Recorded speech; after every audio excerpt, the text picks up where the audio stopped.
our channel. Today Bible verse in Tamil.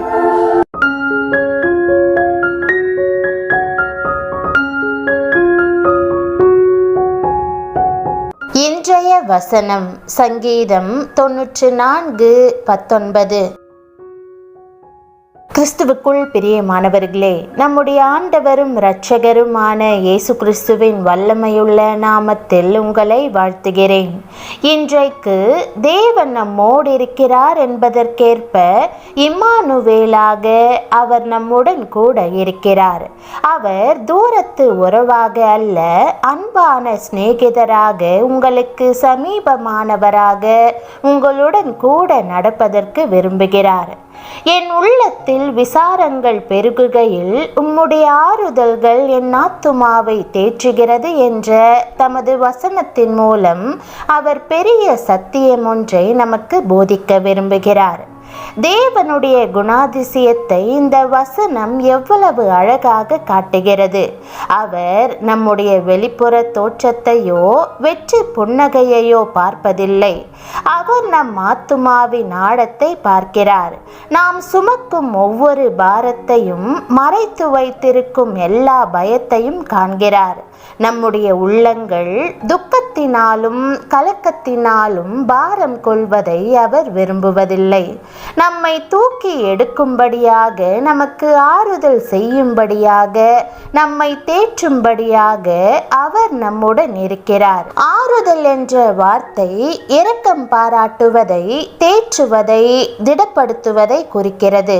அந்த இரக்கத்தையும் தேறுதலையும் திடப்படுத்துதலையும் கர்த்தர் உங்களுக்குள் வைத்திருக்கிறார்.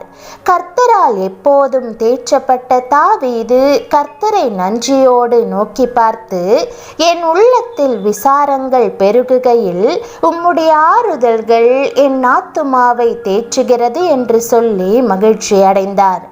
உங்களுடைய வாழ்க்கையில் எதிர்பார்த்தோ எதிர்பாராமலோ பலவிதமான விசாரங்களும் கவலைகளும் பெருகியிருக்கலாம். பாவத்தின் நிமித்தமும் அக்கிரமத்தின் நிமித்தமும் மனசாட்சி உங்களை வாதித்து கொண்டிருக்கலாம். குற்ற உணர்வு உங்கள் உள்ளத்தை பிழியலாம். அந்த நேரங்களிலெல்லாம் கல்வாரி சிலுவையண்டை வந்து நின்று உங்களுக்காக பாவ நிவாரண பலியாக மரித்த இயேசு கிறிஸ்துவை நோக்கி பாருங்கள். அப்போது தெய்வீக சமாதானம் உங்கள் இருதயத்தை முழுவதுமாக நிரப்பும். தேவன் மகத்துவமானவரும் பெரியவருமாக இருந்தாலும் நம்முடைய எளிமையான பலவீனமான ஆத்துமாக்களை குறித்து அவர் கரிசனை உள்ளவராய் இருக்கிறார். சிறிதானதோ பெரிதானதோ எதுவாக இருந்தாலும் நம்முடைய ஒவ்வொரு வேதனையை குறித்தும் அவர் அக்கறையுள்ளவராக இருக்கிறார். தேவனுடைய வசனம், அவருடைய ஆறுதல்கள் உங்கள் ஆத்துமாவை தேற்றும் என்று வாக்கு பண்ணுகிறது. அவர் துக்கத்தின் குழியிலிருந்து உங்களை தூக்கி எடுத்து உங்களை தேற்றுவார். அதையேதான் இயேசு, வருத்தப்பட்டு பாரம் சுமக்கிறவர்களே, நீங்கள் எல்லாரும் என்னிடத்தில் வாருங்கள், நான் உங்களுக்கு இளைப்பாறுதல் தருவேன் என்று வாக்கு பண்ணுகிறார். நான் மரண இருளின் பள்ளத்தாக்கிலே நடந்தாலும் பொல்லாப்புக்கு பயப்படேன். தேவரீர் என்னோடே கூட இருக்கிறீர். உமது கோலும் உமது தடியும் என்னை தேற்றும் என்று சங்கீதக்காரன் கூறுகிறான். மேய்ப்பன் ஒருவன் தன் ஆடுகளை தேற்றுவதைப் போல தேவன் நம்மை தேற்றுகிறார். கடும் காற்று வீசிய போது இயேசு தமது சீஷர்களை அமைதிப்படுத்தியதை எண்ணி பாருங்கள். காற்று கடுமையாக வீசிய போதும் அவர்கள் படகின் மேல் மோதிய போதும் இயேசு, நான் உங்களுடன் இருக்கிறேன், ஏன் பயப்படுகிறீர்கள் என்று கேட்டார். தேவன் ஷாத்ராக், மேஷாக், ஆபேத்நேகோவுடன் எரிகிற அக்கினி சூளையினுள் நின்று, நான் உங்களுடன் இருக்கிறேன், பயப்படாதிருங்கள் என்று தைரியப்படுத்தினார். எலியா பயத்தாலும் திகிலாலும் நிறைந்திருந்த போது அவர் தமது தூதனை அனுப்பி, எலியாவே இளைப்பாறு, சாப்பிடு, தேவனுடைய கரிசனையும் மனதுருக்கமும் உன்னை கைவிடாது என்று கூற செய்தார். உங்களுக்கும் அவ்வாறு செய்ய அவர் விரும்புகிறார். எந்த காரியத்தை எதிர்கொள்ள வேண்டியதிருந்தாலும் பயப்படாதிருங்கள். தேவன் உங்கள் மேல் கரிசனையாய் இருக்கிறார். ஆபத்து காலத்தில் உங்களிடம் வந்து உங்களை தேற்றுவார்.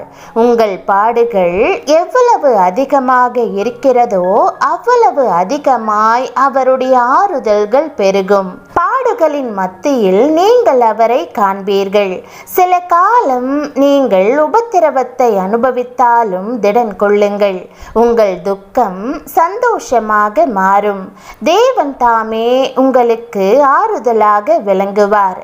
கர்த்தர் ஆறுதல் செய்கிறவர், தம் அன்பின் கரத்தால் கண்ணீரை துடைக்கிறவர். துயரத்தில் நீங்கள் மூழ்கும்படி ஒருபோதும் அவர் விட்டு விடுவதில்லை. லீலி புஷ்பங்களின் மத்தியில் மேய்கிற அவர் சில வேளைகளில் லீலி புஷ்பங்களை தமக்கென்று கொய்ந்து கொள்கிறார்.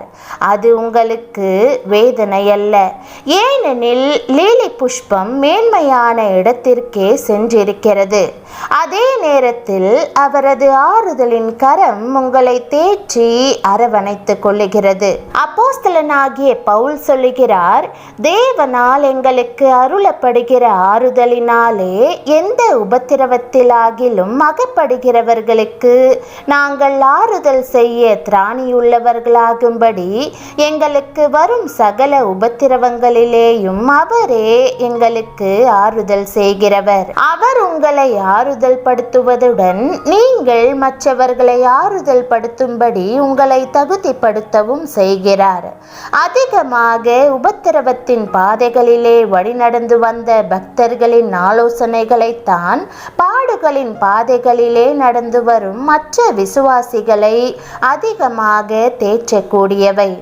யோபு பக்தன் சொல்லுகிறார், அவர் தம்முடைய மகா வல்லமையின்படியே என்னோடே வழக்காடுவாரோ?